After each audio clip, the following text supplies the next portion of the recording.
Hello friends, आप सभी का एक बार फिर से स्वागत है आपके अपने चैनल 10th एक्सप्रेस पर। आज के इस वीडियो में हम लोग जानेंगे बल तथा गति के नियम चैप्टर के ऑब्जेक्टिव क्वेश्चन, जो कि होंगे हमारे 9th क्लास के भौतिकी के। तो चलिए शुरू करते हैं। साथियों, वर्षा हो रही है तो थोड़ी सी आवाज़ में गड़गड़ाहट हो सकती है, थोड़ी सी परेशानी, फिर भी हम लोग सोच रहे हैं इसको बता ही दें, छोड़े ना।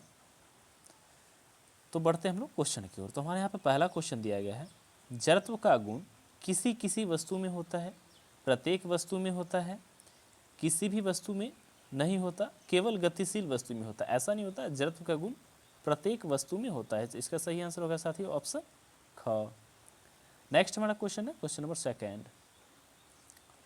जब किसी वस्तु की गति त्वरित होती है तो उसकी चाल में हमेशा वृद्धि होती है, उसकी वेग में हमेशा वृद्धि होती है, वह हमेशा पृथ्वी की ओर गिरती है, उस पर हमेशा कोई बल कार्य करता है। तो इसका सही आंसर होता है साथी ऑप्शन घ, उस पर हमेशा कोई बल कार्य करता है। नेक्स्ट हमारा क्वेश्चन नंबर 3। गति करने के लिए स्वतंत्र किसी वस्तु पर कोई बल लगाया गया यदि बल का परिमाण तथा वस्तु का द्रव्यमान ज्ञात हो तो न्यूटन के दूसरे नियम की सहायता से हम वस्तु का भार ज्ञात कर सकते हैं, वस्तु की चाल ज्ञात कर सकते हैं, वस्तु का त्वरण ज्ञात कर सकते हैं या वस्तु की स्थिति ज्ञात कर सकते हैं। इसका सही आंसर होता है साथियों ऑप्शन ग। क्या कर सकते हैं हम लोग? वस्तु का त्वरण ज्ञात कर सकते हैं। नेक्स्ट हमारा क्वेश्चन है क्वेश्चन नंबर 4।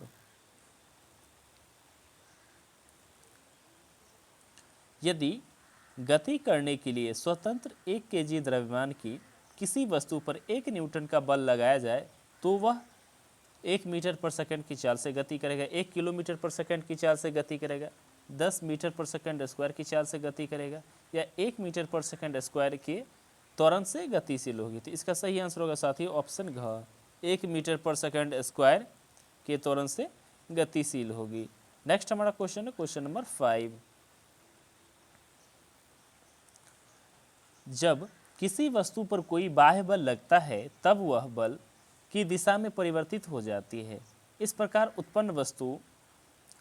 त्वरण वस्तु पर लगने वाले बल के समानुपाती होता है, के वेग के समानुपाती होता है, के द्रव्यमान के समानुपाती होता है, के जड़त्व के समानुपाती होता है।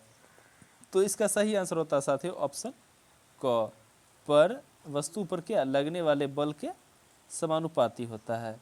नेक्स्ट हमारा क्वेश्चन है क्वेश्चन नंबर 6।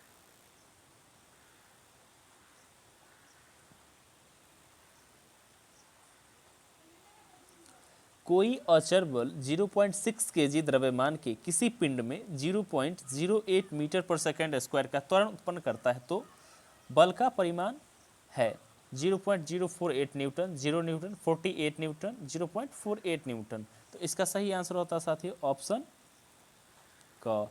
यहाँ पे होता है ना F equal to m into A, mass into acceleration force, इसी पर हम लोग निकाल सकते हैं 0.6 मल्टीप्लाई यहाँ पे 0.08 हो जाएगा ना, 8 6 48, लेकिन क्या है ट्रिपल डिजिट के बाद ट्रिपल डिजिट के बाद यहाँ पे जो हमारा डेसिमल है तो वही काम कर देता, हो गया 0.468 न्यूटन। नेक्स्ट हमारा क्वेश्चन नंबर 7।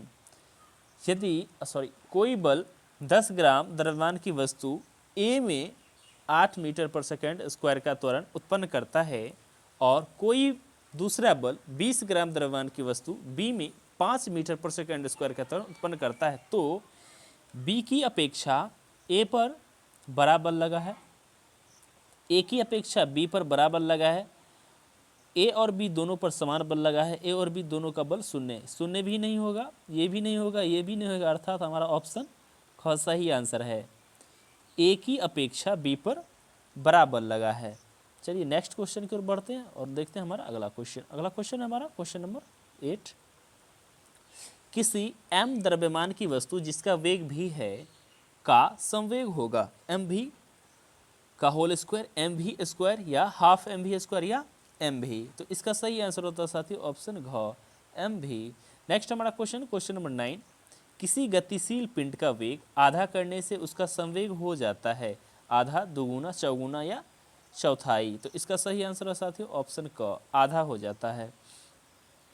नेक्स्ट हमारा क्वेश्चन नंबर 10, न्यूटन के गति के तीसरे नियम के अनुसार क्रिया तथा प्रतिक्रिया से संबंध बल हमेशा एक ही वस्तु पर लगे होने चाहिए, भिन्न भिन्न वस्तुओं पर लगे हो सकते हैं, हमेशा भिन्न भिन्न वस्तुओं पर ही लगे होने चाहिए, का परिमाण बराबर होना जरूरी नहीं है किंतु उनकी दिशा समान होना जरूरी है। तो इसका सही आंसर होता है साथियों हमेशा भिन्न भिन्न वस्तु पर ही लगे होने चाहिए।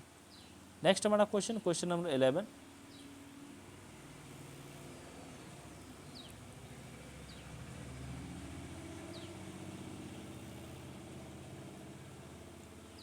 किसी बल्लेबाज द्वारा क्रिकेट की गेंद को मारने पर गेंद जमीन पर लुढ़कती है, कुछ दूरी चलने के पश्चात गेंद रुक जाती है। गेंद रुकने के लिए धीमी होती है क्योंकि बल्लेबाज ने गेंद को पर्याप्त प्रयास से हिट नहीं किया है, वेग गेंद पर लगाए गए बल के समानुपाती है, गेंद पर गति की दिशा के विपरीत एक बल कार्य कर रहा है, गेंद पर कोई असंतुलित बल कार्यरत नहीं है, अतः गेंद विरामावस्था में आने के प्रयासरत है। तो इसका सही आंसर होता है साथियों ऑप्शन ग, गेंद पर गति की दिशा के विपरीत एक बल कार्य कर रहा होता है। यहाँ पे हमारा संकेत भी दिया गया है विपरीत दिशा में क्या, घर्षण बल कार्य कर रहा है। साथियों आज के लिए बस इतना ही। Thanks for watching this video.